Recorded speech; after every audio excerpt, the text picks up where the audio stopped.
ஹாய்ங்க, வணக்கம். இன்றைக்கி வீட்டில் இருக்கிற பழைய துணியை வச்சு வேஸ்ட்டாக தூக்கி போடுற ஒரு லெகினை வச்சு 200 ரூபீஸ் மிச்சம் பண்ணலான்னு இருக்கேன். இதில் மாப் தாங்க செய்ய போகிறோம் வீடு துடைக்கிறதுக்கு. இந்த மாதிரி லெகின் துணியில் நம்ம துடைக்கும் போது ரொம்ப நல்லாயிருக்கும். டைல்ஸ் எல்லாம் துடைக்கிறதுக்கு இது ரொம்ப நல்லாயிருக்கும் இந்த கிளாத்தில் துடைக்கும்போது. இப்போது கால் பகுதியை ரெண்டும் வெட்டி எடுத்துக்கலாம். ரொம்ப ஈஸியாக செஞ்சிடலாங்க. பழைய ஸ்டிக்கும் அந்த கிளிப்பும் இருந்துச்சுனாலே போதும். நம்ம மறுபடியும் புதுசாக மாப் வாங்கணும்னு அவசியம் இல்லை. இந்த மாதிரி லெகின்லாம் பழசாச்சுன்னா தூக்கி போடாமல் இந்த மாதிரி கட் பண்ணி நம்ம அழகாக செஞ்சுக்கலாம். இப்போ இந்த மாதிரி நல்லா மடித்து வச்சுருங்க. ரெண்டாக நமக்கு தேவையான அளவுக்கு நீளம் எடுத்து மடிச்சிடுங்க. ரெண்டாக மடிச்சுட்டு இந்த மாதிரி சின்னதாக கட் பண்ணிக்கலாம். நமக்கு 1 இன்ச்சு இருந்தால் போதும். 1 இன்ச்சு 1.25 இன்ச்சு அகலம் விட்டு நீட்டாக கட் பண்ணி எடுத்துக்கலாம்.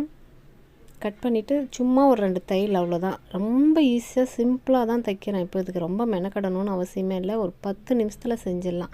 இது வெட்டுறது தான் நேரமே. நம்ம தைக்கிறது சும்மா கொஞ்சம் தானே தைக்க போகிறோம். ரொம்ப ஈஸியாக தைச்சிடலாம். இந்த மாதிரி ட்ரை பண்ணி பாருங்கள்.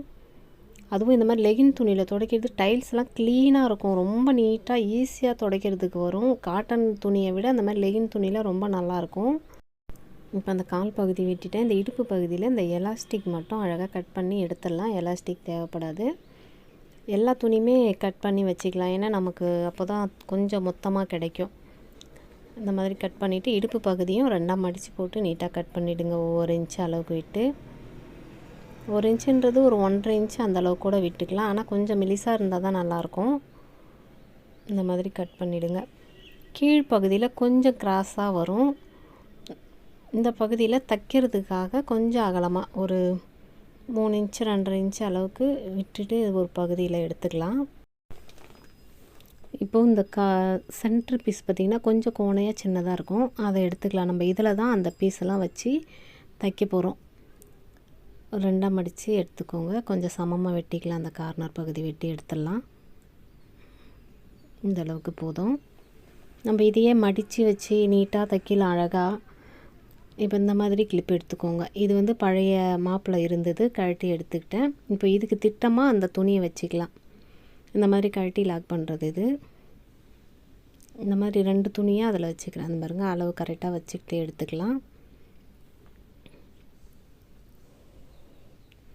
இப்போ இந்த பீஸ் மேலே அந்த நீட்டாக வெட்டணும் இல்லையா, அதை சென்ட்ரு பகுதி ரெண்டாக மடித்து சென்ட்ரு பகுதியில் வச்சு தைச்சிடலாம்.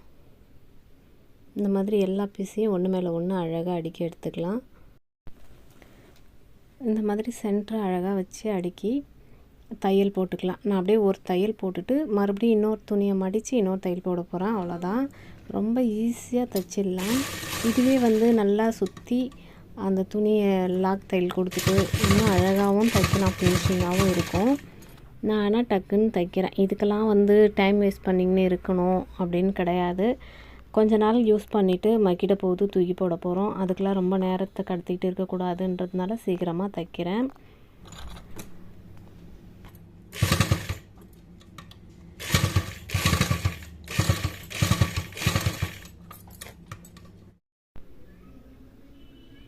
இப்போ பார்த்திங்கன்னா தைச்சாச்சு.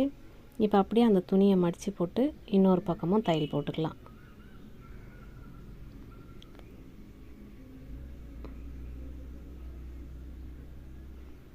இந்த நீட்டாக இருக்கிற பகுதி மட்டும் கொஞ்சம் உள்பக்கமாக மடித்து விட்டுருங்க. 2 துணியுமே, கீழே இருக்கிற துணியும் மேலே இருக்கிற துணியும் உள்பக்கமாக மடிச்சுட்டு அதையும் சேர்த்து அப்படியே தையல் போட்டுருங்க. கொஞ்சம் லாக் தையல் கொடுத்துருங்க. இவ்வளவுதாங்க தைக்கிற வேலை. ஒரு 2 தையல் தான். ரொம்ப ஈஸியாக மாப்கான துணி ரெடி ஆகிடுச்சு. இப்போது அந்த கிளிப்பில் போட்டுக்கலாம். இதில் வந்து ஏற்கனவே வாங்கும்போது நூல் இருந்தது. அந்த நூல் பார்த்திங்கன்னா கொஞ்ச நாள் தான் வரும். அதனால் இந்த மாதிரி அதை அப்படியே எடுத்து வச்சு இந்த மாதிரி செஞ்சுக்கலாம். தைக்கும் போதே இந்த துணி இந்த மாதிரி மடிச்சுலாம் தைச்சிருக்கலாம். ஆனால் தேவையில்லைன்ட்டு நான் ஒரு தையலோடு விட்டுட்டேன். பாருங்கள், ரொம்ப அழகாக இருக்குது. போதும், நம்ம கைக்கு திட்டமாக இருக்குது. இப்போ அந்த ஸ்டிக்கில் போட்டுக்கிறேன். பாருங்கள், ரொம்ப ஈஸியாக சிம்பிளாக வீட்டில் இருக்கிற பழைய துணியை வச்சு ஒரு மாப் செஞ்சாச்சு. நீங்களும் செஞ்சு பாருங்கள். தேங்க்யூ.